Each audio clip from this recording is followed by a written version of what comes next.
And welcome to episode 208 of the DayZ Podcast. Welcome back, boys. You were both AWOL last week. Your pay has been deducted and you've lost karma from the DayZ community. What was your excuse, King Alex? Oh, hang on, mate. Apologies, buddy. I was getting double audio. I've just refreshed, so you'll have to repeat that. What was your excuse for being AWOL last week? Oh, we got stuck in traffic, mate. I'm afraid. We went up for a wedding. Preparation and planning prevents piss poor. We don't want to hear your excuses, mate. We just want results. And Cobra, what was yours? Given that response, mate, I ain't gonna fucking say. Nah, it's good to have you back, guys. And as always with this show, we just do it for out of love. So real life always takes precedence. Unfortunately, it looks like our guest hasn't turned up yet.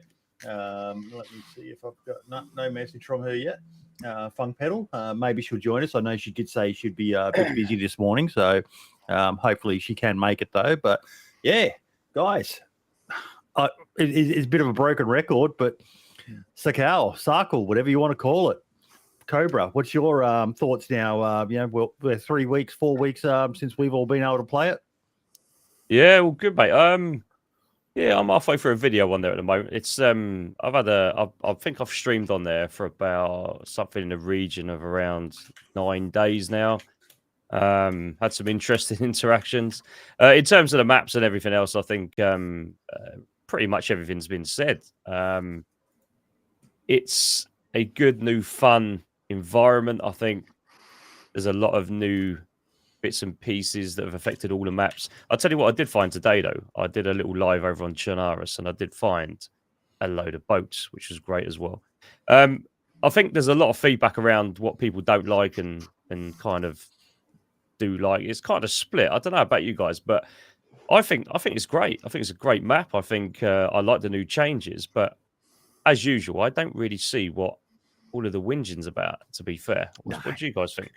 Well, we will come back to this because our guest has just joined us. Funkpetal, how you doing? She has no audio. I'm guessing she's rushed this morning to jump in here. We'll wait until she gets that sorted. Down the bottom, Funkpetal, there should be a button that says mute. There's a little arrow next to that. You can select your microphone that you're going to input through that. But yeah, no, look, I'm with you there, Cobra. It's I think it's just, we're going to talk more about it later with the dev diary that they released, where the devs talked about the thought processes that went into the map and that. But Alex, they unabashedly said that this was aimed more at being a survival map.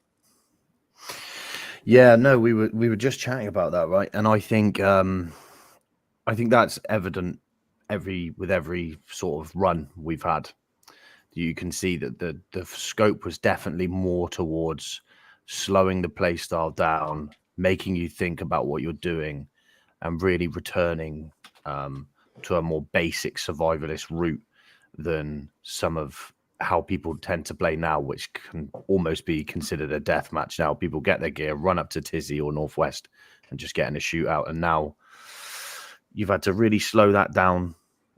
You can't spend time. You got to spend time on the coast. When do we ever spend time on the coast in Chernobyl? Never. You pretty much get something to eat and you're gone. That's all changed, and I think it's a really good idea. Funkpetal, how's your mic now?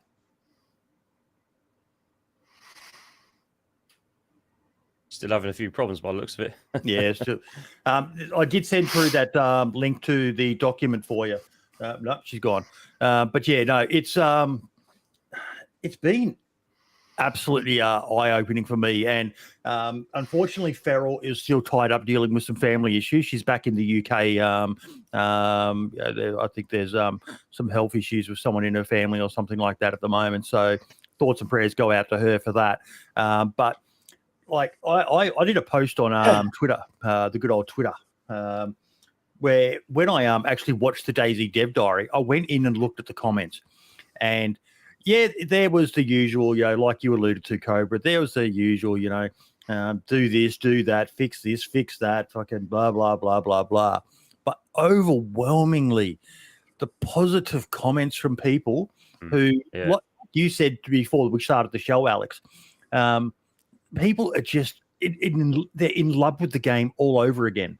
It's really reinvigorated, and I'm not even hearing too many of the PvP crowd complaining about that there was no extra guns or anything like that. There's been a little bit of argy-bargy about that, but for the most part, people are just loving the different style of the map. Well, there's so many different things, isn't there, as well? There's so many different little bits and pieces going on there. And I think if you take this back to what it originally was, the game, it was a proper survival game, and it was difficult, I think you look at it now, and that's what you're starting to see. You are having to go and cook fish. You are having to go and get a few fires going. I mean, there was a lot of whinging around. We have to get fires going every 10 minutes and blah blah blah. The thing is, once you know how to play the system on that game, you don't need your fires every 10 minutes. Once you're holding yourself on the fire for the right amount of time, staying out of the waters. Making sure that if the storms are there, that you've got a buff or you've got a heat pack or at least a couple.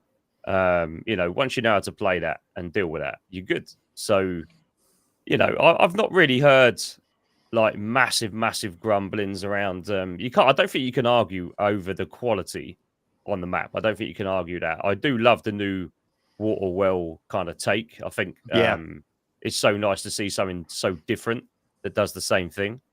I haven't even noticed the fact that we haven't really got any, there's no new guns. I mean, who cares? The rest of it's good. So, my only small criticism would be, and it's not really a criticism, it's something I hope they build on in the future, and that is some of the islands are a bit barren, and maybe there's some perfect opportunities, maybe some opportunities missed even in terms of there could be some caves on those islands. There's the mountain ranges are there, the actual rock formations are there. Just putting a little inlet in a couple of them would probably do really well, I think. Now, Funkpetal, how's your mic now? Funkpetal? There you go. It's come off mute. I did see the bars next to your name indicating the mic volume earlier when you joined back again. Well, there we go. It was just on. Say something again. It might be a mic problem, mate. Yeah. I did send through that document on the setup, so have a look at that and see if you can work it out. And just talk. Even if we're talking, just let us know that you've got your audio back and working. But yeah, no, look, I do 110% agree with the islands. But again, in that dev diary that they released, they did say that there's still some unreleased stuff that's to come. Now, Alex, you said you haven't had a chance to watch it. I highly recommend any creators out there watch it with your audience because it is brilliant. Just hearing so many of the devs, they had Lad in there. They had Dancer Jesus, they had Tim, Sumrak, just so many of them in there talking about the different things. Like DOJ was actually using Google Earth to look at the houses in that area of the Kamchatka Peninsula, which is just brilliant attention to detail for me. Yeah, it's great. It's great. Funkpetal said it was working for her last night. Check your down the bottom, your sound settings. I did a Windows update before I started and went back in and made sure of it. That's usually a common one for me. But no, I was absolutely blown away. And some of the comments, let me see if I can find this post because I snipped them. Asmondian did a really, really good feedback on their video. And to the devs' credit, because Asmondian being the guy he is, he's just so well respected in the DayZ community, and when he speaks, so many people do listen. But let me find his comment. So it's encouraging to know that the map will be supported in the future with new content. While aesthetically it is probably the most beautiful map that DayZ has released and brought great new features, mainly for the console audience, it is fair to say that after playing a few hours, it feels, in my experience, that lack points of interest relevant to the gameplay, and that allowed to keep that interest once visited and after appreciated their beauty.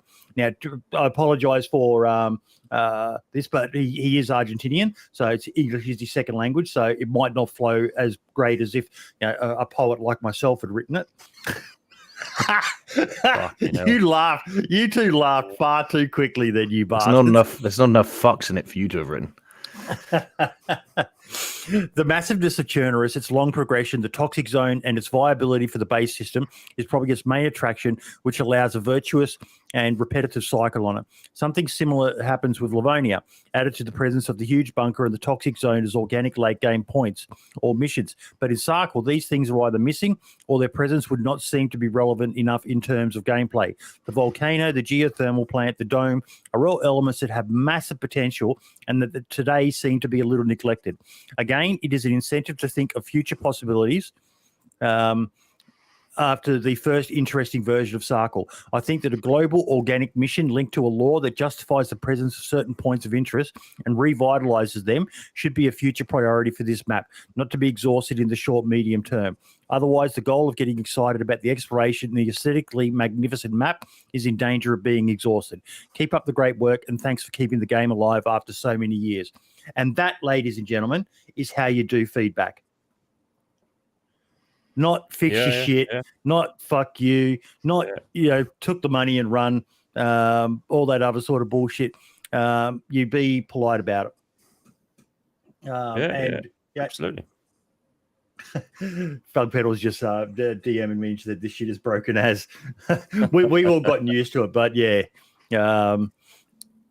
but no, look, it was great to see someone like him, and his comments got a lot of likes because as much as I love it, he's bang on the money, isn't he, Alex? Yeah, I think he's right. I think he is right. As we've said, environmentally, this is probably one of the most immersive games I think I've ever played. It's absolutely phenomenal. I think the attention to detail is incredible, just even to the litter on the floor in some of these villages. The new ambient sounds, the animals, the snow, how it changes depending on where you are, the blizzards. I think it's incredible. I think he is right about the points of interest, though. Day one, when it released, it was obviously... there was a lot of issues with community service being too full or officials going down. So I just jumped off. The officials not even starting. Honest. So I jumped in and had a little look around on an offline mode, floated around, saw what I could find. And I was a little bit disappointed that they hadn't held something back from the playtest. It appears pretty much everything we had access to was in there, bar maybe some unique Easter eggs that I've not found. And I think if they'd have just held something else back, it would have greatly improved the reaction that it's a bit bland in some spots, I think. Yeah, it did leave me intrigued as to what they had planned. Like they've made custom NBC gear. You can find the white clothing. And at the moment, and again, we're trying to be as spoiler free as we can. But unfortunately, guys, we are talking about it. So, but I haven't found anything that indicates the need for NBC gear. You, Cobra? There's no toxic zones on the map, so I mean, whether it doesn't give you any extra insulation, maybe there's something coming. Maybe they're in there because something is coming. There is a myth I need to dispel, though, very briefly. I'll say a myth I need to dispel, a myth I need to confirm. Today, on one of my live streams, a few days ago, I had a load of people, and in my community, I think Alex had the same, saying, "Hold on a minute, we've just gone into Sakhal, and there are people jumping in from Chernarus and Livonia, and so many people were sitting there going, no, I don't know, it can't be done, I accidentally pressed Cherno on my live. I bloody spawned in up north in Cherno with my full Sakhal gear, so it can be done. It is the case. With the pickaxe, with everything else. I think I even had a briefcase at some point. So I must admit, I think I don't actually know. Originally, I was like, right, please don't let that happen. But having said that, if all three maps do the same thing, then that's probably a good thing in the grand scheme of it. I don't know where I stand on that. I'll be honest with you now. At first, I thought it was a bad idea. I didn't think they would let it happen. It does work. It does happen. I've done it myself live. Is it a good thing or not? I'm not quite sure right now. Other than the fact that people can get geared up in Livonia and Cherno and then jump to Sakhal, which takes away the survival aspect, I suppose. Yeah.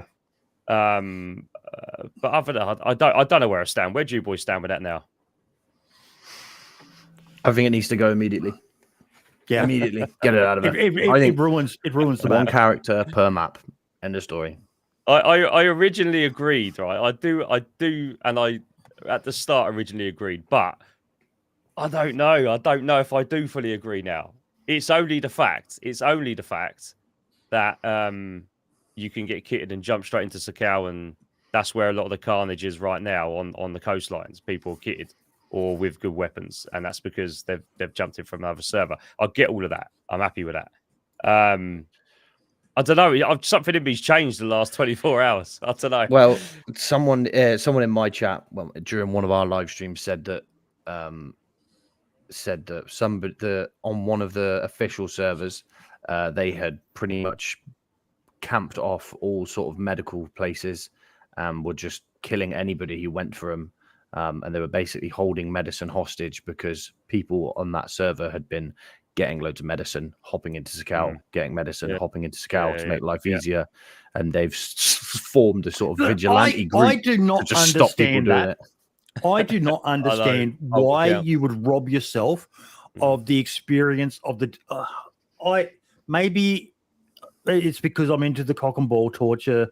There's your bingo card for the week, guys. But I don't understand why you would. It's essentially cheating. You're cheating yourself of the true Sakhal experience by doing that. It makes literally no sense to me, Cobra, why people would want to do that and come into this map geared. Like my mate Codger in chat there, he's having the fucking devil's own time trying to get a start on the DayZ Down Under server. He said he's died to fucking frost, he's died to heavy metal, he's died to fucking starvation, and the amount of dickheads who've just killed him. But that's DayZ. That is DayZ. Yeah. We keep on coming back because everyone jokes about me being into the cock and ball torture, but if you play DayZ and you're not playing on one of the 1 million times loot starter kits, pay to win or whatever servers, we all love the torture of dying and having to start all over again. Yes. Why would you rob yourself? Right. Go. So this is the question I have. Right. I'm looking at it a bit differently. I'm not saying, because last week I said please don't let it happen, and I still kind of maintain that. But I'm not saying I think it's a good thing now. I'm not saying that. What I'm saying is, well, the whole DayZ dev team are not stupid, right? They are not fucking stupid, right? Despite what some people say. So they would have known, they would have been happy with this scenario, all right? So there's obviously something we might be missing here. I don't quite know what it is, but there's obviously something we're missing here.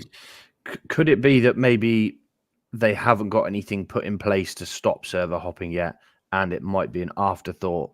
Obviously, the main effort being getting Sakhal out the door and not having to build this secondary feature to stop this. This is like a lower down the line of priorities, and that, yeah, they're not happy with it, but ultimately the main effort is get the product out and sell. As it, like we always say, it's a business.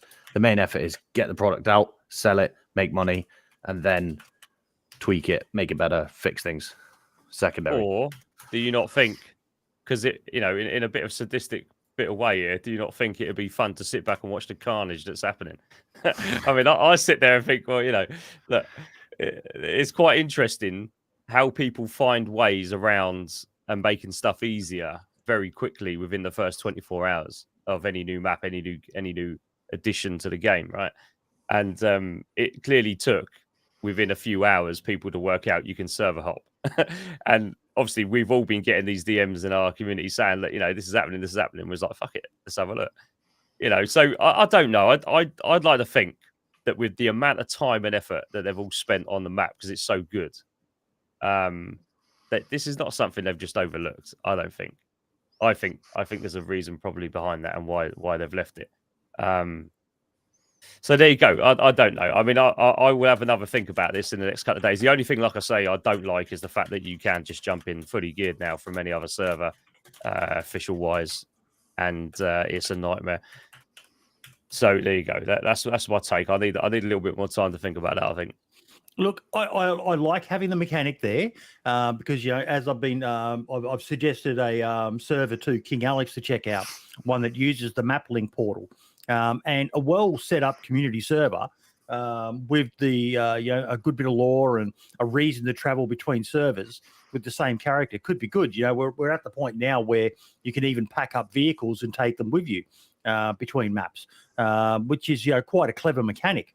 That's a mod that's available on PC, but to be able to do it on the vanilla. And yes, it does give you some massive shifts because it relocates you.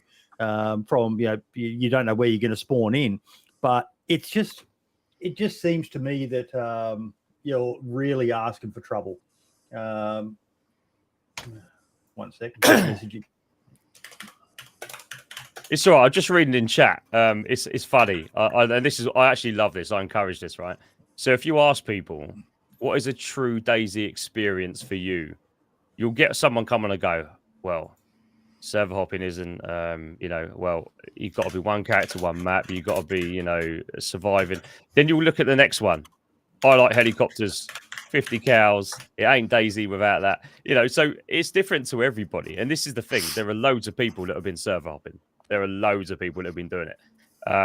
Me personally, I don't do that. I always kill myself, start brand new on every live and everything else. But it's just interesting that you can do that. And there's going to be loads of people exploiting that. Without doubt, there's going to be stuff taken. You're going to find the briefcase stashed in a base on Cherno, I'm telling you, because I had one on me earlier. So yeah, there you go. I don't get why helis get so much hate. I don't mind them. I think there's some. It's a reasonable. Mate. Yeah, but it's a reasonable thing to have in the game. I think the helicopters. I don't get why they get so much hate. Out of all the mods and stuff that people have a problem with, I don't understand why helicopters get as much hate as they do. Well, think about it, right? In a real World War scenario, like nuclear situation, and everything's gone pretty much, right? Everything that's here now, some of which will still remain, will be everything that is here right now. There'll be a plane somewhere. There'll be a helicopter somewhere. There'll be a 50 cow somewhere. There'll be all kinds of shit somewhere. Yeah. So, I don't mind helicopters. I think I understand when people have a problem when you go on some of the more PvP focused servers, and then you just have the bigger clans just have helicopters and they just fly around all day. I'm sure you've played on one of those servers where they just, every engagement you get with, there'll be a clan and they'll have a member in a helicopter who is basically their UAV. So I understand that. Yeah, I understand that hate. But just, I don't, if people had helicopters in official, I wouldn't have a problem with it. Personally, I know a lot of people get hate, but I don't see an issue with having a helicopter in it. I think it's purely for the fact that bases, lag, all that kind of stuff like that, decluttering servers, cars, all that kind of affects the server kind of quality and experience. I think that's why they haven't put helis in on official before, but I get it. I mean, I'm not one really for heavily modded servers and stuff, but I do go play them sometimes. They are quite fun. So, is what it is. Okay, Have we got I was going to say. Someone messaged me saying that there is a toxic zone. Did you hear Funkpetal's voice before? Did you? No, I was just wondering if we got that sorted. There is a toxic zone. Where?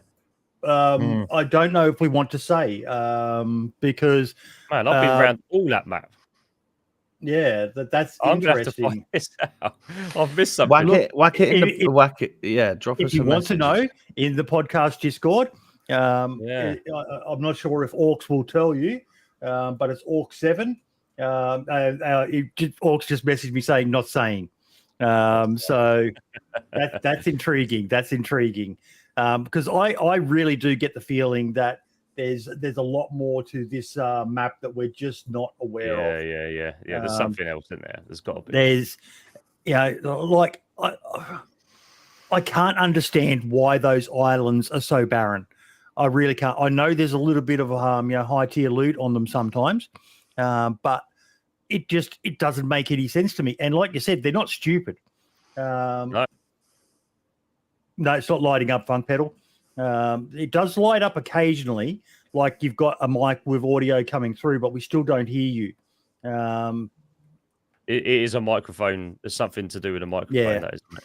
I had the same ages ago, and it was a microphone issue. See, that one just lit up. That one just lit up like there was a sound coming through, but we're not hearing the sound. So whatever microphone that is, play around with your settings in that one because that one seems to be registering. But it's still no audio coming through. It could be maybe your headset mic. She's using Astro A50s. If anyone knows of any issues that could be causing that, but who you tell them to shut up? Wi-Fi. Just then shut up. Yeah. Well, that's it. Wi-Fi wants us to shut up. Bye-bye, everyone. We'll see you there. He's not talking to us, don't worry. He's not talking. He's talking to someone else. I know. Oh, let's rewind the clock a bit. Toxic zone. I know. I've been to every island. I've been to every part of that map, and I've not seen it. Not on official. Okay, Orcs. You're going to have to watch this space. Orcs is trying to get a gas kit together now to find out. So. Yeah, I'm guessing maybe they've been flying through the map on editor or something like that. Again, you do you. I'm not interested in that. Like I upped Foxy in our chat because he was talking about caves, and I was like, I don't want to know. Don't share markers, anything like that. I want to literally be stumbling through and go, what the fuck? Where was this? And then try to work it out. I'm still running around, Alex, with my map, my compass, and my GPS, and I love doing that because it just adds that little bit of, I like to keep it fresh. So I'm literally navigating my way through. I only use Eyes of Ive to mark, because you can't write on the maps in the game, to mark where I've got stashes and things like that. But I use the in-game map and just for the realism, the immersion. You said something before, Alex, about DayZ, hitting that spot for you. It's something I've talked about before, but I'm not sure if I have with you two, both having similar backgrounds to me. But part of the reason why I fell in love with this game is, after getting out of the military, there's not a lot that gives you that adrenaline rush you get from being in those high pressure situations, is there? And DayZ does replicate it quite well, in my opinion, Alex. Yeah, I think you're right, mate. It's something I've covered actually in one of my videos about Cooper's colors. I'm not sure if I think we spoke about this before, Boydie, and reaching those mental states in your response timings. And a lot of games just don't actually, because there's no real risk. Like something like Call of Duty, you die, cool, you're instantly back in. Yep. With DayZ, it can set you back so far that it seems like the more you play and the more loot you get, the more the risk, the more the risk of that engagement you have, and you start thinking, am I going to take this fight? Am I going to back this off? Fuck no, I'm not backing off. I've got this. I'll give you an example. Okay, so for Amazing Yacht and Attila and everyone who was in my stream the other day, we had everything we needed to build a base, right? And we were just north of the land bridge, and we stashed it just north of the land bridge, and then south of the land bridge, we found a boat, and we were like, we're going to go build a boat on an island. And we were like, fuck, we don't want to bring our stash past the land bridge because there's fucking gunfights and bases and it's a high traffic route. If we get killed, we're literally set back for hours. So we got the boat, drove all the way around the southern island to go get our stash. It took like 2 hours, I think. But like, if that was any other game, you'd just grab your gear and just run straight through. But because we're like, if we're literally going to lose like 9 hours worth of progress if we die with this kit, and we're just about to start base. So we went on a massive detour around the whole map on this boat. And it's just things like that. You don't get other games that make you feel like that make you do crazy things to try and stay alive. It's just, it's just so unique, I think. What about you, Cobra? Repeat the question. With the background that you've had, Funkpetal said she can't get it working and she has to go back to being a mum. We'll try to get that sorted and get her back on for another episode in the future. We might do a test run, but we'll get Zyson on. I do want to get Zyson on to talk about that server that I do play DayZ Down Under. We'll work it out, Funkpetal. All the best, and much love to your daughter as well. She's got an amazing daughter who does Army cadets and all the rest of it. Lovely young girl. So derailed my train of thought now. But right. it just hit that spot for me because you have that fear, and for me, I love doing fobs.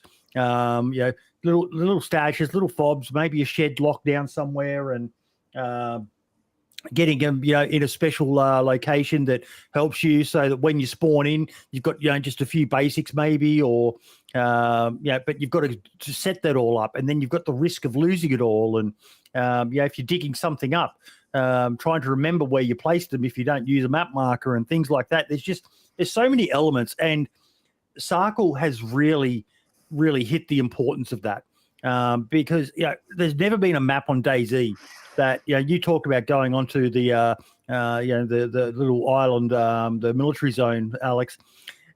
It's you've really got to prepare yourself for this map before you go on your next big journey, don't you? If you go in half cocked, you're getting sent back to the coast. Yeah, so I was doing what you said. You said, don't use iSurvive. I'm just going to use a map. And I was like, that's a cool idea. I'm going to do that. So I was like, I'm just going to wander onto the Southern Peninsula. First time I went was with Cobra. We met up and went on there. And it was pitch black when it. So we were like, I had no idea how big that island was. I thought we were at the bottom me of neither. it. That was our first go on that island, wasn't it? Yeah. I went back the next time, still had no idea, was wandering around like, oh my God, this place is huge. Got all the way to the bottom and then was like, right, I'm a bit hungry now. I better get off the island. And was walking for an hour and a half through a blizzard, I think, no map or anything, just trying to make my way back. Got to the very edge of the land bridge and then was killed, like trying to fucking stop starving to death. I had no idea how big it was. And you really got to prepare yourself. There's no food there. There's no animals bar wolves. Fishing on the coast is so risky because there's so many geared players there. You've really got to set the conditions for an excursion onto that island. You can't just run on willy-nilly like I did. You'll get rolled up. Now, sorry, go Cobra. No, I was going to say just briefly on that today. So myself and my team, we decided to split up. We was on the very east side of the island, southeast side of the island. And what I saw today was a lot more people are now jumping around in their boats. But on official servers, what you're starting to see now is, because people have had a few days to get used to it, a lot of the boats are lined up on that east side of that island, and everyone's dumping their boats within about 300 meters of each other. They're either camping each other's boats or they're going as close as they can to the bunker. Anyway, check this out, right? So me and my duo, and the other two were elsewhere, but me and my duo saw two boats, a 3-man team coming in on a boat, and then another boat on the shore, and we was like, right, okay, we'll take these out. Right next to us, a landmine went off, literally about 100 meters away. We turned round, and behind a tree, there was another boat on the coastline. A guy put a landmine down, a kitted geezer, everything, had about 10 guns on him, carrying double bagging, had gone up to a boat, stupidly, with all that gear on him, blown himself up. We go take the gear off him, sit down in a tree, right? The 3-man team come up, right? They take my mate out. So I'm sitting there with all these guns, everything going, what the fuck? What am I going to do with this? I can't do anything. I'm outnumbered heavily. So, of course, my life ended there. But this is the patterns I'm seeing now. And going back to your original question earlier, this is probably the only game I've ever played where I actually feel immersed enough in it to go, shit, fuck, what am I going to do? What am I actually going to do here? I.e., actually feeling like there's a little bit of adrenaline here. What are we going to do about that? And there's no other game for me that does that ever. So that's answered your previous question, by the way. Yeah, it really does. Now, I wanted to drill down into a specific point that I did see raised, which had me confused as well, because I deliberately avoided spoilers and all the rest of it. So when I eventually found that bunker, I was surprised that I could get into it without anything, because I'd heard rumors of you needed things and all the rest of it. And it took me probably half an hour to eventually find the place where you go to open up the other parts of it. But I did see some people talking about it's too easy to get actually inside it, which does enable people to be able to, if they hear you open it, and then you've got to run away to activate the other parts of it, trying to avoid as many spoilers as possible. Someone could come in, get in while you're away, and if you're doing it solo. What do you two think of the entry method just to get into the outside of that area, the bunker? You go first, King. I haven't done it myself, but I have a lot of people are commenting saying it seems very farmable. And the amount of gear you can get from just one run is staggering. Multiple SVDs, multiple night visions, drum mags, AKs. It feels like a jackpot. Like if JLK was making his DayZ movie, that loot would be the final bit. But it's like, well, no, you can just come off, give it half an hour, and go back. Okay, so I haven't done it on a high pop server. What's the activity around it like on a high pop server yet for you guys? Okay. Well, I've actually done this. I've done it with a duo, right? Now, the key to this is it's actually, once you've worked out your routine and how you're going to do it, I mean, you can do it solo, but in my opinion, on a full pop server, you are going to get killed, right?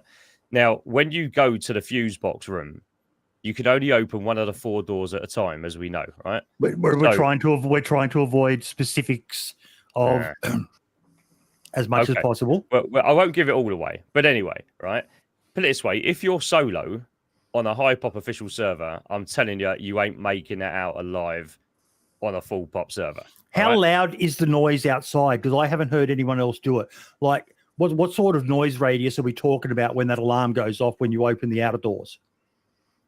Well, it's not that loud anyway. So, I mean, my Oppo didn't hear it. So you're really not gonna. That isn't the problem. The sound of any noises isn't the problem. The problem is, once you're in there, you can open both the outer doors without anything. And once you're in there, then obviously between the flipping of the switches, I can't go into too much, but obviously between your little situation activating each part of it, all right, you can get killed still. So if you're solo, you're going to need about half an hour, I would say, to do every part of that Anyway, this is all out, by the way. This is all out everywhere. All of those bits and pieces I've just been talking about. It's all fully out there. But in any way, I don't think that's the problem. The problem is on a full pop server, once everyone's got their little stashes and bases done, everyone's going to be there. That is the main focal area.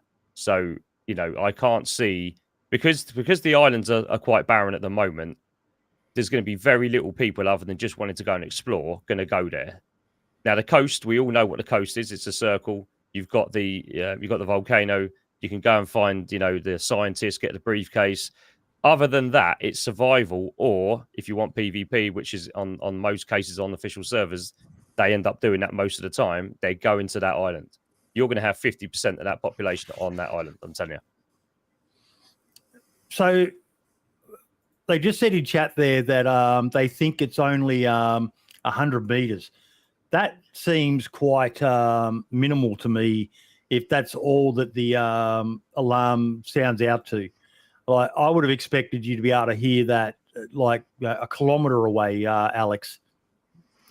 Yeah, I mean, I doubt this is the case, but it would be good to see some kind of depending on the weather, how far you could hear it from. If it was a blizzard and very windy, will that make it quieter or louder? You don't know, but it would be interesting to have some sort of mechanic where, depending on the weather, if it was a nice, quiet, still day, you could hear it all over the island and everybody knew it was coming. But if you were doing it in the middle of a blizzard where all you can hear is fucking wind blowing in your ears, then you might be like, oh, this would be a good time to get to the bunker. No one's going to hear us. No one's going to see us. I would personally think 100 meters is quite small radius for a fucking alarm like that. It's almost pointless having one. You might as well just have a little dinner bell. It really only lets you know inside. If you're in there and someone opens the outer doors, then you know that someone's coming. So, I've actually suggested to Alex, folks, that he really needs to do a couple of Sakhal-focused videos. One on, taking a leaf out of Vigilante's books, but one on just staying alive at the start. How to avoid people and still be able to get yourself to a point where you can then progress to the middle of the map where all the better tier 2 loot is. But the other one I've suggested to him is he needs to do a cam and concealment video for Sakhal because there's quite a lot of clothing. And I love the fact that the different hunter outfits have got different heat ratings. The white stuff is the best insulation. But we're going all white's a risk, isn't it, Alex? Yeah, and something that you'll know as well. Obviously, I've certainly realised those. What is it called? Can't think of the name now. OMK. OMK. Clothes, when they're pristine, they're very fucking bright. Very bright. They are worth getting damaged or at least worn before you put them on because they are like fucking glow sticks when you see them. So, yeah, I think, like Ray's just said then, the jacket, I can't even say that, bushlat jacket, the black one, that's pretty good. But obviously, when you have one color, you do also stick out. But I like the fact that, and this is I'm going to spin some shit that no one's going to care about. But when you're on your sniper course and you're on a stalk, you're having to constantly put natural camouflage into your ghillie suit. And you'll have to change that natural camouflage depending on what you're in. So if you're crawling for a very green field, you're going to have to fill it full of green. But if you then crawl into some orange ferns, you're now going to be a green bush in an orange field. So you can't just have one bit of clothing that's going to sort you out for all the map, because what might conceal you nearer the coast and the more rural areas is going to stand out when you're in the snow, and vice versa. So I think there is definitely some interesting mechanics to play with there and some interesting play styles. But yeah, whether a whole video, I don't know. We'll see. Maybe a short. I really think that you've got great potential with a cam and concealment one specific to it, mate, because snow and the fact that you go from snow to tundra, which has a different color palette, it really does add. And just pointing out things like they've got that lovely down puffer jacket, but that thing has, it goes back to a lot of the classics that you brought up in your Why Things Are Seen video with cam and concealment. The shine on that jacket is is pretty intense. And yeah, but it looks cool as fuck, doesn't it? It does, doesn't it? It does. Yeah. You can't bring it out though. Found that out this week when we were. I'm not going to spoil anything, but our base required us to get. That's a big part of it as well, mate. About that getting set up and talking about the different resistance for water. The fireman's outfit is so OP, but again, the color of it, it's a bit of a double-edged sword. The new ghillies are awesome. Now, see, that's always something that's kind of bothered me. Alex, as our resident sniper, ghillie suit, backpack. You can wear one. Absolutely, you can wear one. You can wear a ghillie suit and a backpack. Of course, you can. The only time you would ever take your backpack off is if you were either firing, because obviously you need to get your rifle out of the backpack, or you were crawling into a position where you would often wear a string around your waist, which would then be connected to your bag, and you'd crawl and the bag would be behind you to keep you a lower profile. But not being able to wear a backpack on a ghillie suit is there's not like a common sense thing. If I could fire a sniper rifle from standing unsupported, I should be able to put a bag on my back. For anyone who's playing on some modded servers, if you can wang off a Barrett 50 cal or a Shaytak intervention from the standing unsupported, you should be able to put a bag on your back when you've got a ghillie suit on, But it's just for balance reasons at the end of the day, isn't it? But like someone just said, ripped your inventory. Now ghillie suits are kind of worthless. I had one on just because I kind of felt I had to with the channel. I had to go at least one run with a ghillie suit on, but it's fucking impossible to do anything now. What are you going to carry? A can of sardines and a mag? Like I saw a server that in the cool mods that Mark's asked people to share. They've actually made it so that the little side bags that you find in the medical and the army pouches and that, you could have one of those on with a backpack as well. They've just added a slot. The inventory reduction, I don't mind it. It's not as bad as I thought it was going to be. I know we're touching on old stuff, but some of the decisions that they make still, even for you guys, the sniper lads. Now I seem to remember our guys back in my old unit, they had basically wraps that they could put in their backpack as well. It was basically like a shroud that went over the backpack that matched the ghillie suit that they had, because if you're all ghillied up to the bloody eyeballs, get your backpack still just normal standard cam. Normal standard cam's okay, but it's not ghillie suit cam. I mean, the amount of stuff I used to carry with me, I used to look like a fucking cadet or whatever it's called, a scout. I used to have all sorts of pliers and knives and shrouds. I used to have chamois leather for lenses, and it's just the amount of stuff you had was ridiculous, but I would like to see some bag covers, because what I think an interesting thing you could have would be in the blizzards. Obviously, your stuff gets damp, and I think if you had maybe a more, I don't know, maybe I'm gonna have to make my own server with all these crazy ideas. If you had if your stuff got really wet in blizzards, you could get a bag cover, like a waterproof bag cover that was camouflage that could go over your rucksack, and then that would protect stuff like your matches and all your stuff from getting ruined. But you'd obviously have to increase how wet you got from the blizzards, because you get a little bit damp, but I personally haven't noticed that much of an issue with being in blizzards, bar visibility. Yeah, the blizzards I would like to see up, even if it's maybe only once each server cycle, that you go to almost a whiteout level blizzard.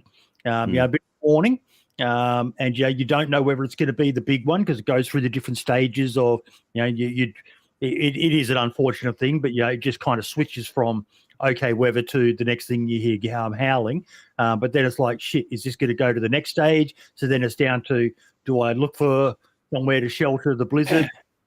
Because I've never been in a blizzard, but I have been in fucking cold environments now.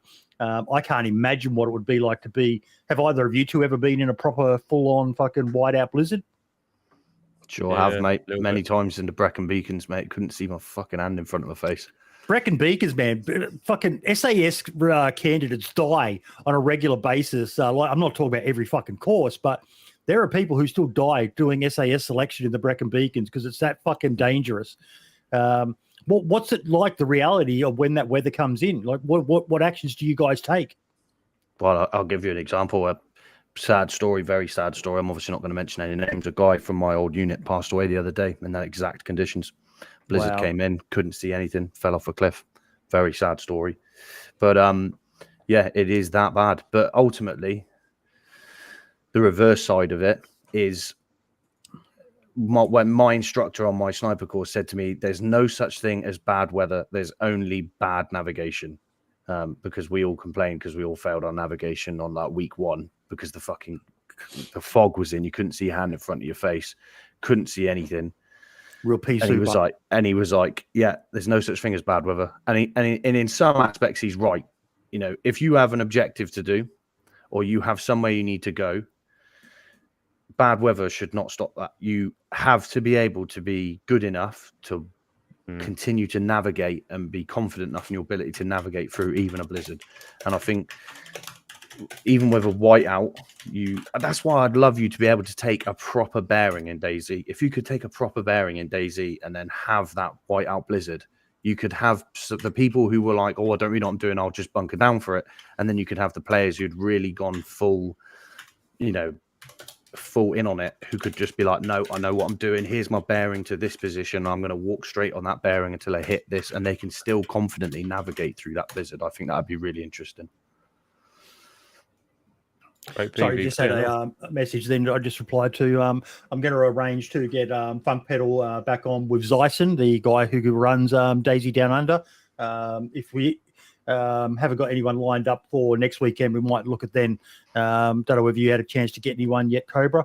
I've reached out to quite a few, mate. They'll all be available, mate. I need to get times and dates in there. Though.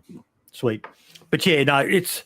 I would love to see the blizzards actually be more than just a minor inconvenience, because that's really all I view them as at the moment. As a freshie, no, it's bad as a freshie. But once you've got those best insulation clothing items, which aren't that hard to find, the blizzard, I don't even really pay much attention to it. It's just a minor inconvenience, and for a map that was definitely focused on the survival aspect of it, I'm going to say the blizzard was a bit disappointing. What are your thoughts, Cobra? I honestly don't think that it's hard. Sakhal isn't hard to survive. That's my honest opinion. I mean, it's a little different from the other maps, yeah. And if you go modded and community and you go on the mouse, I think the mouse actually is a little bit more difficult. Think back to the first 2 weeks though, and some of the comments from the creators who had the first access to it, and some of the moans that were coming out about having to constantly light fires and constantly having to fish. We play differently, us three. Yes, I'm the master of cock and ball torture, but you two are both prepared to do that. That saying that I love to say, prior preparation planning prevents piss poor performance. It's not hard for us. Trained in it for years. Yes, it's not hard for us because we're doing the right actions. For the average Joe who hasn't had to really do that, could run the risk of I'll just make it to the next town.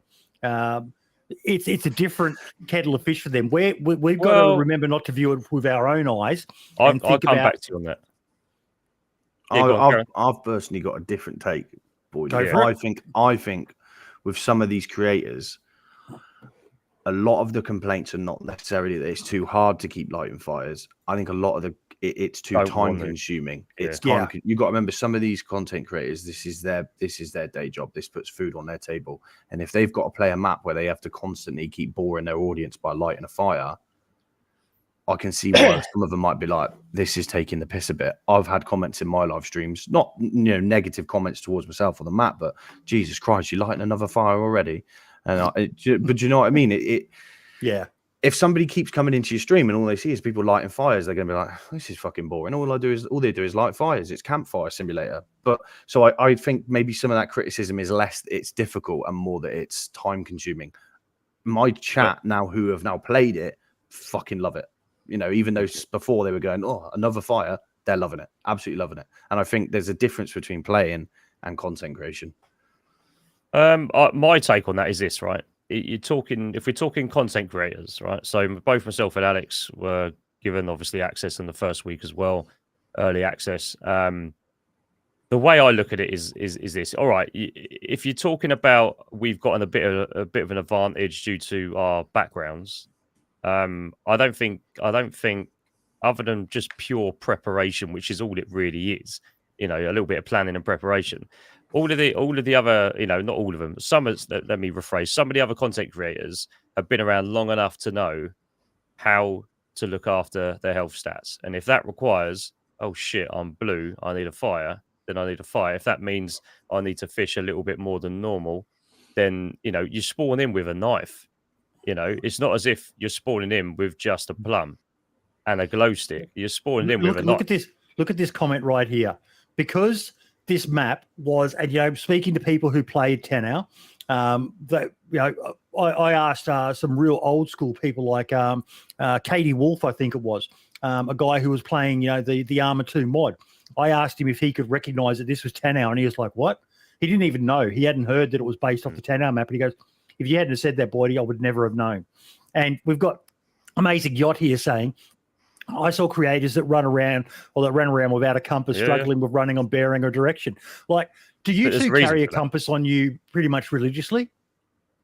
Well, I'll go first on that one. Right. So on all the other maps, I know them well enough to not use a compass, right? However, we all had the same start on Sakhal, all right?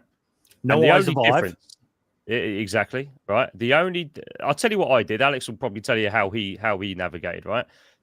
I went back to old school. I just go, right, that point over there, I know what that is. That's the volcano.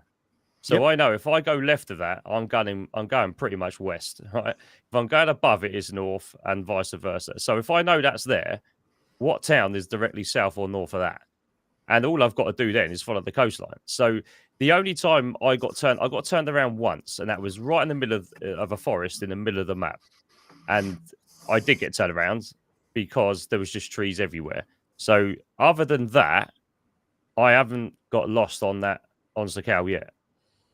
So for me, it's just about land bearings, markers, football fields, everything else we would have been, used to. I get the fact that most people haven't had the luxury of understanding that to a degree where your life depends on it. I get that.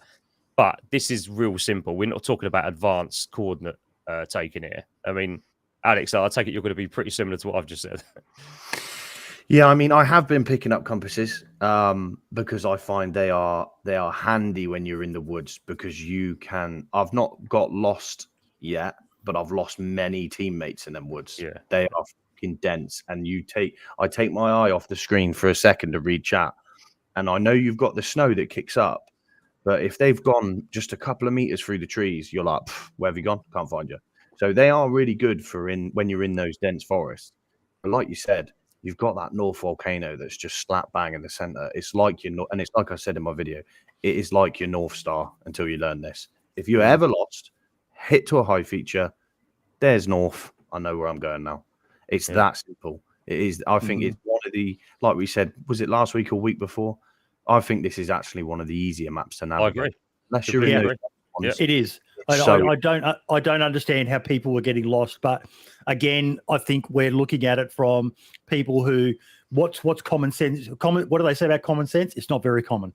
What's common sense to us is and those basics of navigation and things like that. A really good comment just come up. Wi-Fi, rabbit mitts, man. I saw someone talking about it, leather. And I even did a post, I think, in the podcast Discord saying, how cool would it be to be able to make a bearskin fucking coat or something like that? You kill the bear, and instead of turning it into pieces of leather to just craft a leather backpack or a shelter, you can actually craft because we've got the wolf hat now, but things like rabbit mitts and stuff like that. I'm really hoping with going back to the dev diary and the focus on survival, I'm really hoping that they do increase. They've still got Windstride working, and we've seen the quality of the stuff that he's released. But some genuine, really cool items. Maybe a fox hat with the tail sort of thing. A bearskin jacket. fox, little rabbit mitts or something like that, to make leather great again. And I'm not just talking about gimp suits, Alex. So calm down. Leather gimp suits, fox butt plugs. That's all I'm hearing out of you, mate. Butt plugs. Oh God. Let's not go down that one tonight. Fucking hell. Well, I've just had something sent to me that there's a bunch of things that they've obfuscated the name and location of items, but there's a bunch of things that are kind of blacked out. And we're talking about this at the moment, so I'm just wondering. But man, even the old school stuff, the original leather clothing that we had with the hat and that, and being able to do something like a simple rubbing some lard into the leather to make it waterproof, which gives you the ultimate gear, and it's craftable, so it's not just something you find. I do think that OMK stuff is way too easy to find, Alex, for how good it is. Yeah, it's quite common. I've found a piece almost every run. The hunter gear as well seems to be quite common in some of the more south bit. It's an interesting route you have to take, because I feel like you have to spawn on the coast, go inland a bit, then come back out to the coast at some points, and then come back in. It's not, you can do a straight progression, but I've found more often than not, you'll probably end up getting whacked by someone with a lot more gear than you if you just go the straight in, get a weapon and go.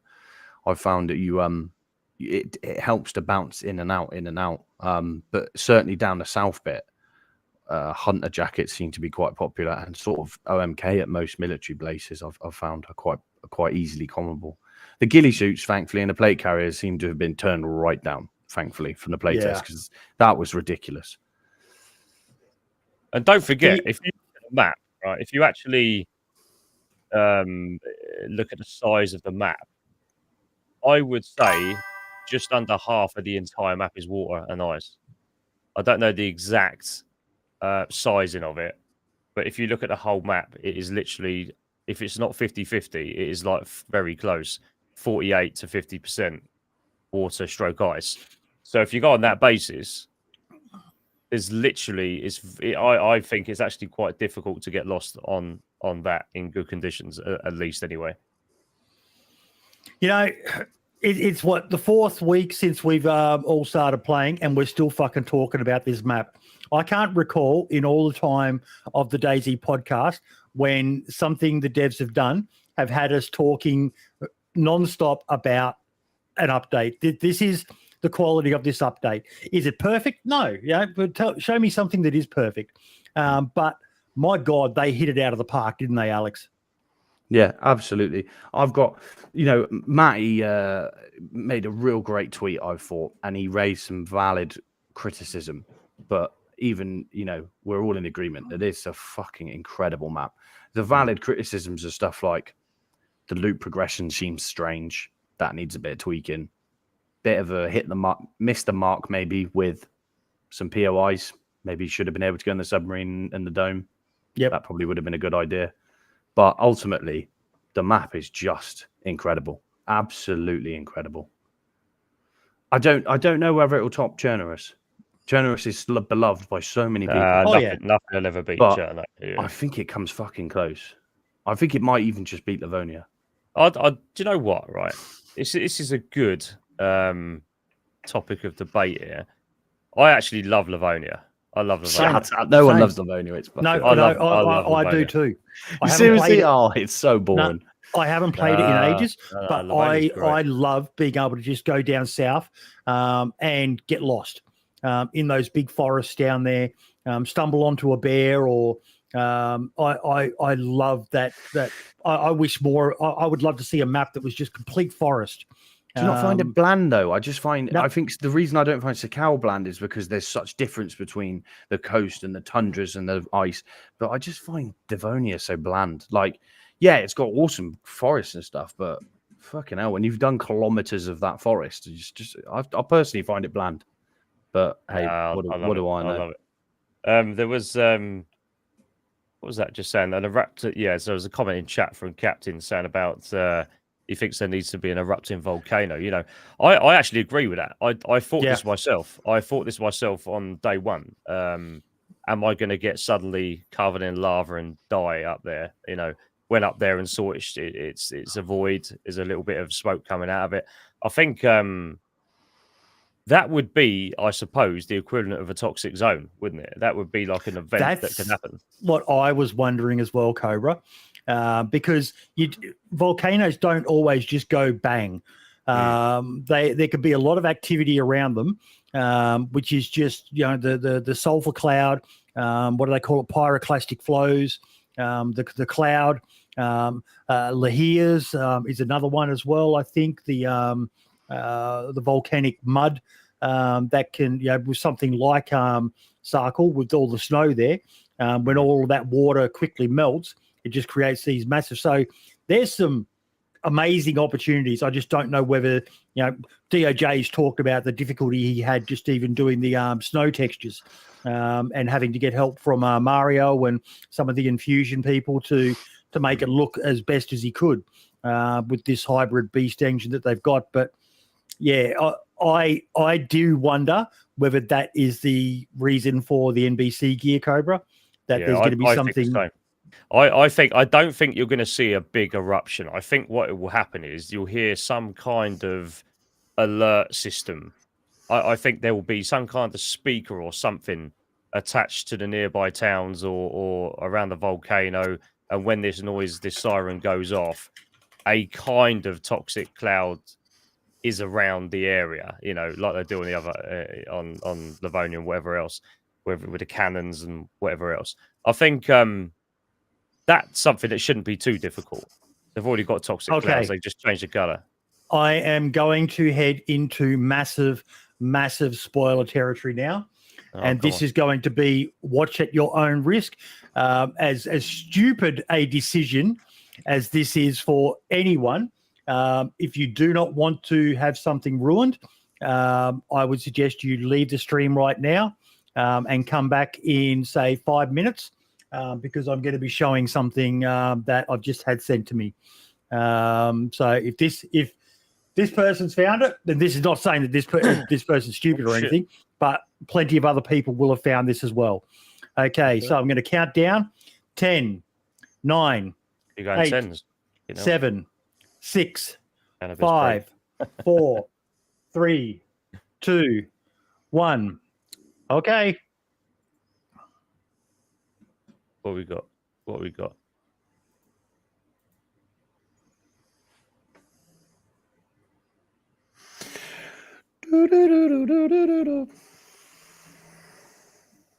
Let me open that up a little bit. Wow. There you go. Nice. There's a script. Very interesting. Is that not the location of the vents, though? No, there's that looks like the peak to me, mate. Yeah. No, well, that'd be the bottom. Wouldn't it? Yeah. That'd be the bottom. And around the side. So in that position. That is the lowest contour there. Yeah. So that's near the little science lab. Isn't that the saddle? Isn't that the saddle and these are the peaks? Yeah, you might be no, that's slap bang in the middle. Yeah, that's the lowest right point. there. That's sorry, inside the now I get you. Inside the actual that's the lowest point. That's the lowest contour there is the last contour. And then are they not the vents? Where the smoke comes out of that you stand there and damages you. I could be wrong, but they look similar to where the vents are positioned. Because that last ring isn't a contour ring. Only that one before it is the contour. So that is already on the lowest point. I think they're the vents, mate. I don't think. But the only thing that's interesting is in the script it says trigger. But as far as I'm aware, they're always smoking. They don't need a trigger. Yeah. I've not seen any. But you've got the toxic cloud symbols. Yes. So is that what's coming? That's an event. That's an event of some sort. So why would you need to be there is the question. because I didn't see anything in there when I looked in there. But I'm going to turn that off now. We've showed enough of that. There you go, guys.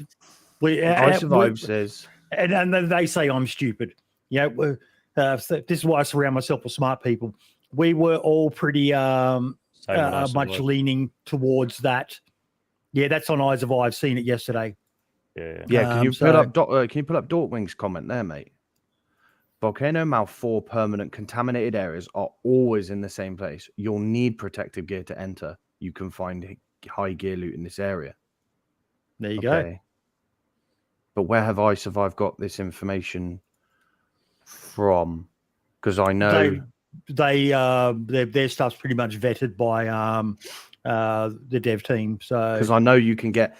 Well, yeah. So yeah, maybe they're bang on the money then, because the briefcase isn't down there. The briefcase is by the poles. So, yeah. Okay, we've done all these. There's lots of polls on That's the map. already out, boy. It's already out, mate. It's everywhere. Everyone knows now. Don't worry about it. I've had it 3 times already, so I haven't. I've got the key, but that's it. Oh, mate, do you want to hear a funny one? Yeah, listen to this, right? We for the 3rd or 4th time today on stream, I went up and got the briefcase, right? It was locked, of course, right? So gunshots all around. We grabbed the briefcase. It fitted in my inventory, ran off. 10 minutes later, opened the briefcase. Guess what? Fucking empty. Someone had done it and left it. Taken it all, left it, locked it. I was like, you can relock it with the keys. Yeah, you can relock it with the keys. The little fuckers. I love how quickly people become scumbags in DayZ. Just instantly resort to scumbags. Yeah. And like you were saying, with the people quickly realised where people were parking boats, so they're now camping it. And I think the speed run to becoming the quickest scumbag in DayZ has to go to Exclusion, Rav, and Zodek. Do you know what those 3 done? Oh. I think maybe day 3 of the playtest, they built a bridge, a gate on the land bridge of Sakhal, and within about 3 days, they were demanding payment to cross. Beautiful. Exclusion That's told good. me I'd seen their pictures. It was on Twitter. Marks was like, "How the fuck have you managed this?" They put they blocked everything off. They had landmines in the water so you couldn't go around. Exclusion's just put his video up. I helped him with some cinematics the other night. I've got to watch that. And within about 3 days, they built a gate, and they were like, "If you want to come in, you got to pay." Yeah, that's good. That has got to be the quickest resort to being a scumbag in DayZ I've ever seen. Not even 3 days into a playtest, and they're already fucking charging people. Yeah, good lads. I did see that someone drove cars into the bunker, which is quite funny. But that'd make it quite difficult for someone to get in there when you're in there. So, but yeah.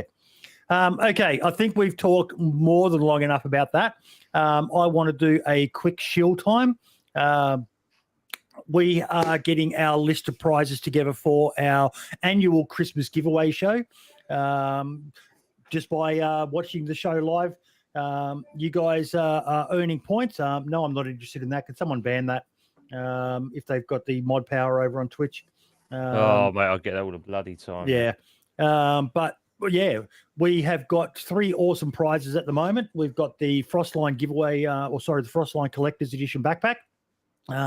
The first run of those is limited and almost sold out, so someone's going to get to win one of those. It's a damn cool little thing. It's in Sydney at the moment, so I should get it sometime this week, so I'll be able to show mine off on the stream hopefully this weekend. The second prize is by our great partners over at Lid Hosting. Drower has donated €150, which right before Christmas, that's going to be great for whoever wins that. You'll need PayPal or I think he called it IBAN or something like that, some other method of doing the transfer.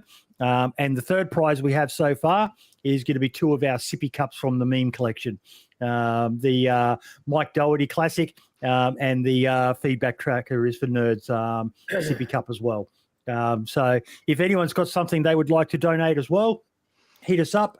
But yeah, we're trying to get more together to make the Christmas show a bit of a nice one as well, once again. But a big shout out to Lid Hosting, !Lid in chat. and they're our partners, and they're a good bunch of folks over there. Drow's a top bloke. So, yeah, thank you all so much. Okay, I've seen some comments about Codelocks. All right. Okay. What are your thoughts on Codelocks, Cobra, being in vanilla? What type of Codelock? You mean the digital Codelocks coming to vanilla? Yep, coming to vanilla. I see people asking for it all the time. And right. I go back to it with, I think one of the things that gives Rust an advantage in player numbers over DayZ is the base building. That's pretty much what Rust is all about, base building, and people love it. DayZ's base building is shit. It is the worst part of the game, in my opinion. But a lot of people seem to think adding Codelocks would fix that. What do you think, Cobra? Okay, first things first. It doesn't have to be shit. I agree on official servers. You've either got a fence or a watchtower, basically, all right, or wall. Loads of issues around the terrain. You can't build on certain angles. All the rest of it's a pain in the ass. It's always needed this overhaul for years, all right? But community servers, there are loads of great mods out there, including the new DayZ House mod that I've been using for a little while. Even the cabin mod, all the rest of that. There's loads of things they could do. Now, Codelocks, okay. Personally, I've got two views. The first view is this: I do like on modded servers the digital code lock, just open and close, simple as that. You put your code in once, open and close, it's assigned to you, brilliant, all right? But official servers is not about all being, easy and, making things so easy that, you don't even have to do anything. Official is about the hardest it can get. Official is supposed to be the hardest version of the game. And with your 4-dial codes, yes, it's a pain in the ass if you want to break them without blowing them up or whatever else. But that's part of official. It's as old as time, So if you change that on official, I actually think it brings something away from the official game. If you want Codelocks, go to modded servers, go to community servers, which is where you'll find them in abundance, where the base building is also better. So I don't think they should be in official, but I do love them. And that's why I play community servers a little bit more for the base building. So that's my Alex. As our resident base builder, I think Codelocks are a good idea. I get what Cobra is saying. I just think base building in DayZ is just dog shit in general. I don't enjoy it. Until I played the DayZ Fortifications mod. That is bloody good. No more gates swinging out of half your house, clipping. No more, reduced what you can build. You can put single doors. You can barricade windows. And it feels so much more like an actual zombie survival game, which is what it is. I think, never mind just Codelocks, I think a great idea for Bohemia would just be to say, I'm not that into the modding community, but whoever made that mod, you're coming to work for us and you're going to do the base building. You're going to make that, similar, they've hired other people. Take that guy and say, you're going to improve our base building, because the base building shit, I don't bother with it half the time because I think it's rubbish. I think the base building, the fortification mod, I cannot remember for the life of me. I'm sure somebody in chat will know what it is great. And I think that would really breathe some new life into it. And I think Codelocks would... I don't think Codelocks are the problem, to be honest with you. I think base building in general is the problem. I think it's dog shit. Yeah, and I think whether you can have a code lock to get in your base, or just a 3-dial or a 4-dial lock, blue, and then I think the 4-dial's red, right? They're just... I think the whole system's just dog shit, and I think it needs to be thrown in the bin and either started again or completely revamped. I think one of the things they need to do is, one of the things I don't like with Codelocks is you literally walk up, you tap the door opens, and as you're running in the door, you tap the door again and it locks behind you.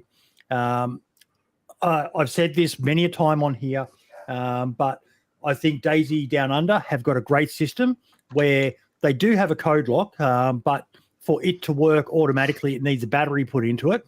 But the main lock they have available is combination locks. But they've just got a simple mod that remembers the code. So you don't have to sit there and have 20 or 30 different gates and different codes for every single one of them. Once you've entered it once, it remembers it, but you still have to stand there at the gate and hold the button down while it clicks through each one. So there's still that danger, and it allows for potentially someone to get you when you're entering in or out of your base. So it still adds that risk factor, which we all love DayZ because it's hardcore.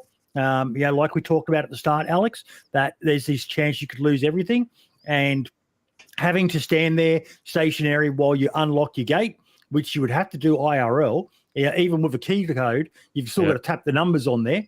But the code locks just don't work that way. You just walk up, tap it opens, tap it closed. And even if someone, unless they pretty much kill you with that one shot, you're going to get the gate closed if you're running back in. Whereas this adds that bit of a risk. The combo lock also stays on there.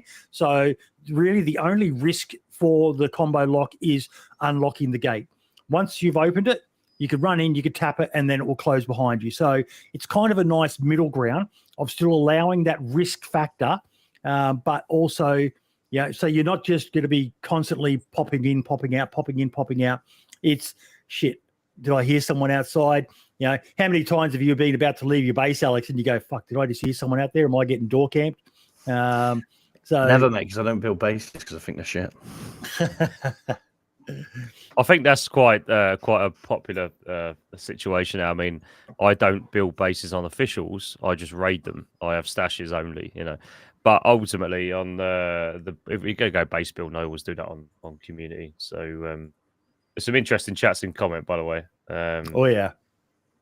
Instant comments in chat. Yeah, I'm with Foxy. They just threw a gate and fencing and called it base building. I'm with them. It's dog shit. It's not base building. That is the next big thing that DayZ really needs to make it an all-round improvement. It's the base building. They've got to look at that. Foxy's bang on the money here, and I said it before, and I'll say it again. I think base building, as much as a lot of the player base will hate it. They still go on about back in my day. And I do remember the romantic era of running around looking for tents and barrels hidden in bushes and all the rest of it. And I do remember that fondly. But at the same time, having gone and played Rust for a bit, and I did it on a PvE server where I could just experiment with the base building. Our base building is literally token. Token's not even a nice word for it. It's almost like someone just said, just write a basic script and we'll just add that for now. I don't understand why they haven't expanded at all on this. It boggles my mind. It's still not easy compared to something like Rust, where you can have a shelter up in 10, 20 minutes of having started on a server. In DayZ, for you to do that, you would need to be on one of those easy loot servers, guys. But yeah, it's an interesting argument, and it's one that I like to keep bringing up just so that the devs don't forget about it, because it does feel like it's one area that is forgotten. But yeah, we'll quickly move on to some spotlights. Alex, now you haven't had a chance to do a server spotlight yet because you've been grinding on the stream. I've got one for you this week. Oh, go for it. I have one for you. Let me just get the invite sent over to you. This is, so these guys reached out to me and they asked me to come and check out their server. So if anyone else has a server and you want me to check it out, just send me a message on Discord, and I will, if I've got the time, I'll hop on. Especially if it's a base building one, because he just loves bases so much. I fucking love it. I can't get enough of it. Bear with me, mate. I'm just going to send you the invite. And then he sent me a little spiel that not he wants me to read out, but right, here you go. I'm going to send it to you now, mate, so you can share it. Okay, this server is called the Crazy. All right, little play on DayZ and also the Cray Twins, because it's run by two lads, Ronnie and Reggie. They're good lads. I had a little chat with them. It is a vanilla plus server. It's not heavily modded, but it's got a few things in there. They're currently pretty much vanilla, but they have some quality of life additions, Codelocks, auto run, vanilla gate raid only, camo net gillies, stuff like that. They've got 70 slot servers. They're currently, I just want to get this right, I believe they're running 3 Sakhal servers, or possibly 2. One is full pop already. The second one is about half pop. So if you're looking for a vanilla sort of ish server, jump into this one. A lot of the weapons that are modded are pre-1990 era weapons. So they've got M1 Garands, stuff like that, Winchester lever action, rather than some of the newer, more milsim types. I jumped on. I played a full life. I'll always, if somebody sends me a server, I'll always try and play a full life at least. And I had a really good time on there. And I think these guys, they've already seen a fair bit of success over there. So I think if you guys are struggling to look for a Sakhal server that isn't massively modded or have a queue out the door, these guys have got a couple of servers that you can check out. So I definitely think these guys reached out and I like what they're doing. So go and check them out.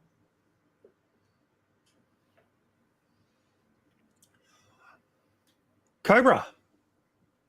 Well, given what we've spoken about today, I think it's only right that we highlight a content creator who's done something on Frostline since it's been up and running, and that will be our man Exclusion. So I know Alex has already been had a little look at this, been involved a little bit in this. So looking at the actual DayZ charts right now, I think Exclusion is probably one of the only 2 that have actually put a proper video together yet on the new Frostline servers. So this is again on official, not on community. I'll just read you. I've sent you the link, Boydie. I'll just read I've shared it in chat.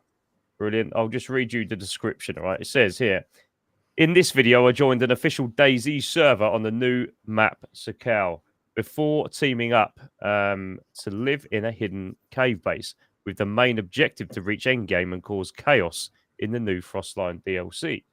So I guess this kind of refers to what we were talking about earlier on around this this bridge cut-off situation. I'm sure that's probably in there. I've not had a chance to watch this yet, but obviously I'm aware of Exclusion and is some of his videos. I spoke to him a few times before, and I know the kind of stuff he does. So this will be good.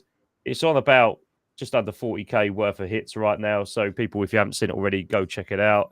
Let us know what you think.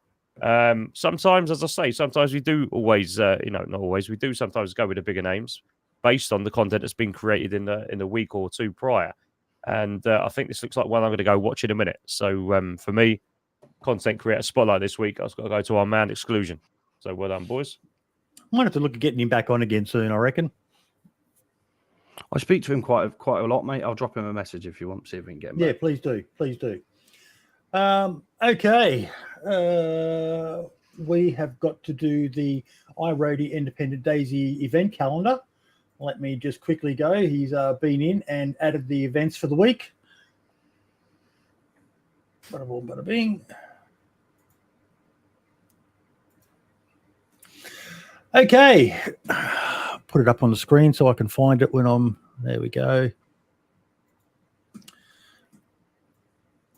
Azalea Halloween special event. Ollie Polly's invites you to an unforgettable Halloween season on Azalea. Join the spooky adventure, explore the scary environment, and enjoy the thrilling interactions. Azalea is a modded DayZ map, work in progress. This is your chance to discover the latest add-ons. No sign-up required. Just hop on the server and have some fun. Legends Halloween V2. Everyone knows Dave and his team created brand new Halloween challenges for you. Solve the puzzles and be prepared to meet some of the most famous horror characters from the last 3 decades. That sounds interesting. And the last one, Medieval Trick or Treat by BGP_Sammy. 4 teams hunting cookies for the win. It will be dark. It will be fun. It will be chaos. Once again, the link to the Discord is in our Discord. iRoadie is an absolute legend. Love what he does with collating all these events just so people can see what's going on in their relevant regions. Yeah. So once again, folks, quick reminder, the Christmas show. What date have I got that scheduled for? Let me have a look. Because we do take a break every year over Christmas, folks, before we come back in the new year.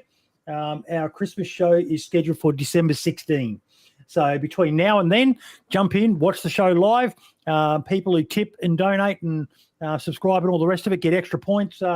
There's a link in our Discord that explains how the loyalty bot works.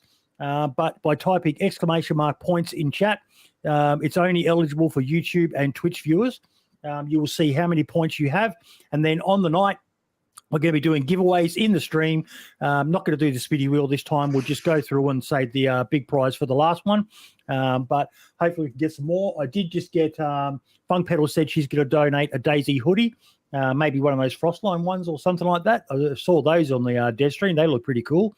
But again, if anyone else out there has something pretty cool they would like to donate, be it a game, whatever, anything that you want to give away to this awesome community. But yeah. You'll be able to purchase up to 1,000 tickets for each raffle.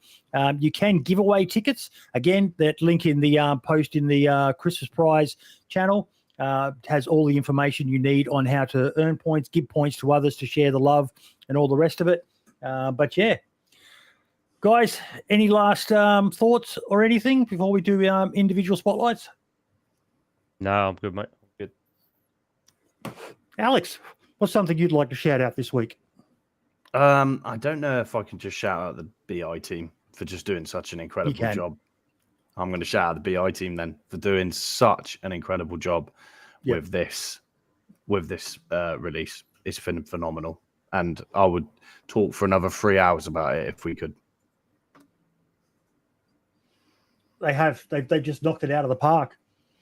It's so good of a map. I just love it. I do. What about you, Cobra? What's something you'd like to shout out this week? Okay. About 3 years ago, I met a nice chap on a live stream. On Grindr? Not quite.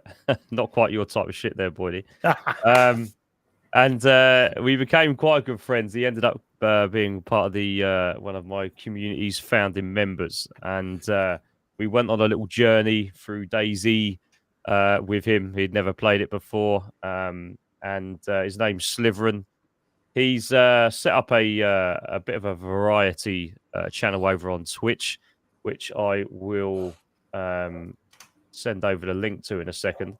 This guy, he's a professional techie, right? So anytime I've got issues with any sounds or any kinds of grief, streaming wise or whatever else, I can always dial into him, and he always comes in and tests everything out.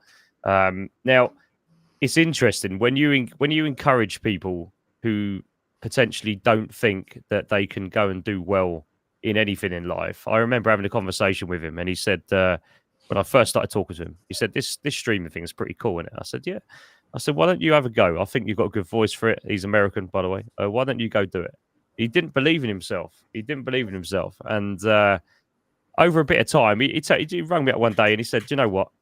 I'm going to do it. I'm going to have a go. And he's doing quite well. He's just under 1K over on Twitch now, followers. He's got quite a few subs there. A lot of his mods have come from big channels, by the way, as well. I won't mention those names, but some very big channels are taking interest in what he's doing. And some of their modders are actually now his modders. And I think this is something that will hopefully work out well for him. So I wish my man Sliverin all the best. And I'm going to send you a link to his channel. And if you guys anyone can head over there and just chuck him a little follow. It's coming over to you now, buddy. I know we'd appreciate it. So please go ahead and do so. Link with you now, buddy. Waiting, and there we go. The model of the story is this. I have so many people over the last few years say to me, I wish I could do content creating. I wish I could go and do stream. I wish I could. And they're so scared to take that leap. You know what? We always encourage these people. And if we can help them, we will help them. And I'm proud to say that a good 7 or 8 of my community have taken up content creation over the last year and a half and are doing reasonably well. Some are doing very well. Don't ever think you can't do it. So there's my shout out. I've got a weird one. And it's based on something that happened on my favorite platform, Twitter. My boy Seawell Gaming had a bit of a vent during the week, saying about how, there's so much division, hatred, all the rest of it out there. But I'm going to shout out 2 very well-known figures in the online world. One of them is a left-wing commentator by the name of Anna Kasparian. And she recently did a post on a Substack where she basically said that she's now politically homeless. She still does the Young Turk show that some of you may be aware of, but just talked about how she's unhappy with the current state of tribalism. And she did this big post, and she has copped so much hate from the extremists. The people on the right are laughing at her for finally waking up. The people on the left are hating her for not drinking the Kool-Aid. And all she's done is basically said, no, we're becoming too divided. I need to take a step back because I've been part of the problem. And that's a big risk for someone like her. And I respect someone who is prepared to go and do something like that. On the flip side of that, we had another massive creator who everyone views as a right-wing person, Asmongold, who had a very spicy take during the week that some of you may have been aware of. And he apologized and backed away from it and realized that he'd been heading too far down the other extreme pipeline.